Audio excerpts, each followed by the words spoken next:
नमस्कार साथियों, स्वागत है आप सभी का एक बार फिर से आपके अपने स्टडी चैनल एग्ज़ाम ज्ञान मंत्रा में। तो दोस्तों, एजीटीए एग्ज़ाम पर हुए आपके कोर्ट केस के बारे में हम लोग इस वीडियो में डिस्कस करने वाले हैं। आप लोग लगातार कई बार क्वेश्चन ये पूछ चुके हैं कि सर जो केस के बारे में बातें हुई थी उसका क्या हुआ, क्या अभी उसमें चीज़ें चल रही हैं। तो डिटेल में इस वीडियो में साथियों हम लोग कोर्ट केस के बारे में चर्चा करने वाले हैं कि क्या उसका अभी हुआ है और भर्ती पे देखो क्या इसका प्रभाव पड़ सकता है, इसके बारे में भी हम लोग डिटेल में अपना चर्चा करेंगे। ठीक है, चलिए तो स्टार्ट करते हैं दोस्तों। जैसा कि आप सभी लोग जानते हैं कि एजीटीए भर्ती में ओबीसी के हमारे भाइयों साथ ही साथ एससी एसटी की जो सीटें हैं, ठीक है, तो कुछ कम सीटें इसमें देखने को मिली हैं। आरक्षण जितना दिया जाता है उससे कम सीटें इसमें आई हैं। इसको लेके एजीटीए केस पर केस किया गया था कि सीटों की ये जो विसंगति है इसको दूर किया जाए। जैसा कि आप सभी जानते हैं, मैंने आपको पहले ही एक वीडियो बना के बताया था कि केस में दो चीज़ें हो सकती हैं। ठीक है, एक तो आयोग और कृषि निदेशालय अपना कोर्ट में कहे कि देखिए इस प्रकार से हम लोगों ने आरक्षण इसमें दिया है, जिस प्रकार से सीटें खाली थीं और जो अभी सारी चीज़ें हैं, ठीक है, वो ज्यों की त्यों रहें। ठीक है, यानी कि जितनी सीटें जिस कैटेगरी के लिए अभी हैं उतनी ही सीटें सभी कैटेगरी के लिए रहें।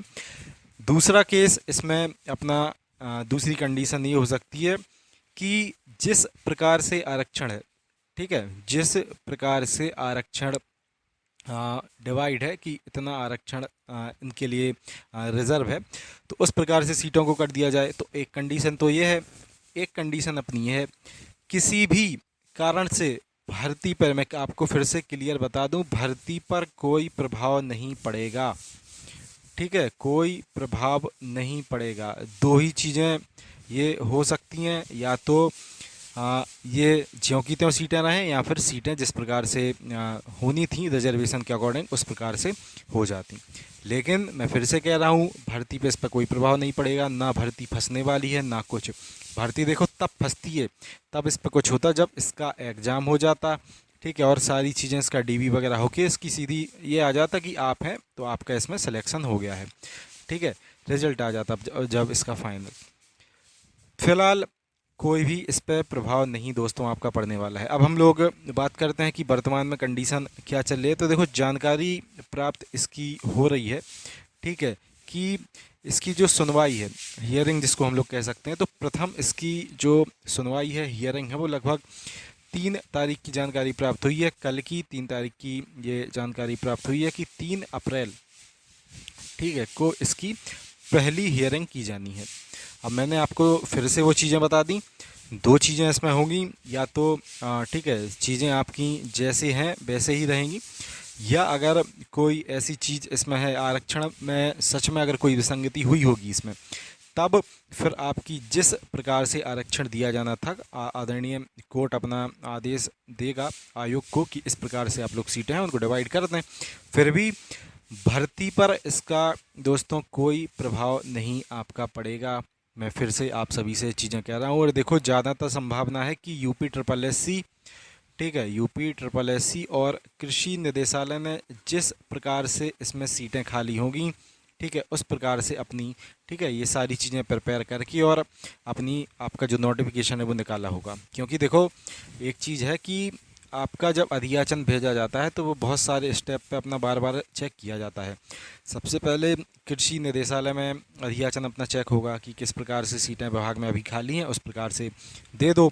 ठीक है, अधियाचन है यूपी ट्रिपल एस सी को पेपर कराने के लिए। फिर यूपी ट्रिपल एस सी में चेक होता है कि ये अधियाचन आया है और इस प्रकार से इसमें सारी सीटें दी गई हैं। यूपी ट्रिपल एस सी कृषि निदेशालय से कन्फर्म पक्का किया होगा कि देखिए ऐसी ऐसी आपने सीटें भेजी हैं। आपको याद होगा कि गन्ना पर्यवेक्षक की एक, ठीक है, गन्ना पर्यवेक्षक का एक अधियाचन भेजा गया था यूपी ट्रिपल एस सी को, लगभग 991 पोस्ट पर। ठीक है, उसमें आरक्षण से संबंधित कोई विसंगति थी, आयोग ने गन्ना विभाग को वो वापस किया था और गन्ना विभाग ने, ठीक है, कहा था कि हम इस चीज़ को सुधार के आपको भेज देंगे।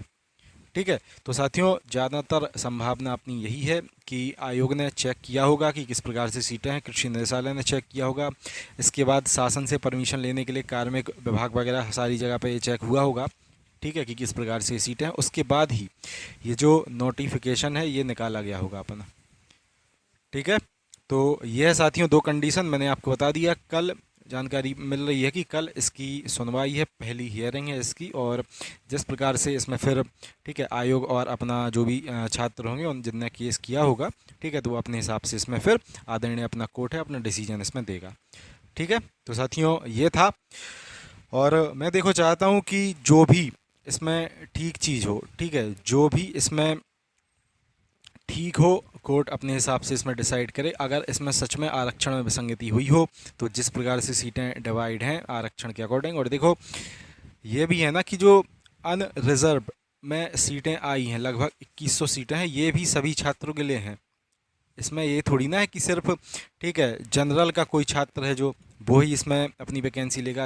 अनरिजर्व में दोस्तों नाम ही है इसका अनरिजर्व, किसी भी छात्र के लिए रिजर्व नहीं है, चाहे आप लोग ओबीसी के कैंडिडेट हों, चाहे एससी के हों, चाहे ईडब्ल्यूएस के हों, चाहे एसटी के हों, चाहे आप फीमेल हैं।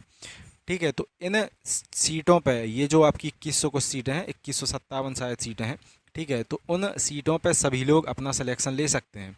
ठीक है, अगर हम लोग ओबीसी का देख लें तो लगभग 500 सीटें हैं ना ओबीसी की। ठीक है, एक बार इसका जो नोटिफिकेशन है आप लोग चेक करना, लगभग 500 कुछ सीटें ओबीसी की हैं और 2100 सीटें ये हैं जनरल की अनरिजर्व वाली। तो लगभग देखो 2600 सीटें, 2500-2600 सीटें तो ओबीसी के लिए भी यहाँ पे हैं। ठीक है, लगभग अच्छा खासा इसमें मौका साथियों सभी छात्रों के लिए है। अगर सिलेक्शन आप लोग लेना चाहो, किसी किसी छात्र को देखो ये गलतफहमी थोड़ी रहती है ना कि ये जो अनरिजर्व लिखा है ये सिर्फ जनरल के छात्र इसमें सिलेक्शन लेंगे। भाई इसमें जनरल का छात्र सिलेक्शन, कोई जनरल वाली बात तो है ही नहीं इसमें। अनरिजर्व माने मतलब ही ये होता है कि किसी के लिए भी ये सीटें रिजर्व नहीं हैं इसमें, चाहे आप लोग जनरल के हों, ठीक है, चाहे जिनको कोई भी रिजर्वेशन नहीं मिलता है, चाहे ईडब्ल्यूएस के छात्र हों, चाहे आप लोग ओबीसी के हों, चाहे आप लोग एससी के हों, चाहे एसटी के हों, चाहे आप लोग फीमेल कैंडिडेट हों, कोई भी छात्र साथियों इन सीटों पे अपना सिलेक्शन ले सकता है अगर उसके नंबर अच्छे खासे आते हैं तो। ठीक है, तो चलिए साथियों ये है आपका, और कल जैसे ही इसकी कोई जानकारी प्राप्त होती है मैं आप सभी को इसका अपडेट प्राप्त कर दूंगा कि किस प्रकार से इसमें सारी चीज़ें बताई गई हैं और सारी चीज़ें हैं।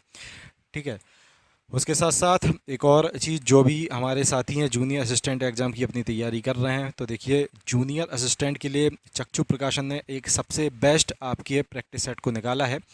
One of the best practice set है पूरे मार्केट में, पूरे पैटर्न के अकॉर्डिंग इसमें हर एक चीज़ को शानदार तरीके से क्वेश्चंस के फॉर्म में कवर किया गया है। आपका जो सिलेबस है, सिलेबस के जो 5 भाग हैं, सभी भागों को बहुत अच्छे तरीके से इस पूरे प्रैक्टिस सेट में तैयार करके क्वेश्चंस को प्रिपेयर किया गया है। 20 प्रैक्टिस सेट साथियों ये आपके नए सिलेबस के अकॉर्डिंग बनाए गए हैं। इसके साथ साथ 2 प्रीवियस के आपको प्रैक्टिस सेट इसमें मिल जाएंगे जिनको आप एनालाइज कर सकते हैं कि आयोग ने पिछले पेपर किस हिसाब से करवाए थे, और आप इनको लगा सकते हैं और बाद में इनका जो पूरा सॉल्यूशन है उसको भी आप देख सकते हैं। आपका रीजनिंग वगैरह का जो पार्ट है आप उसको आराम से अपना सॉल्व भी साथियों कर सकते हैं। ठीक है, तो वन ऑफ द बेस्ट साथियों प्रैक्टिस सेट है।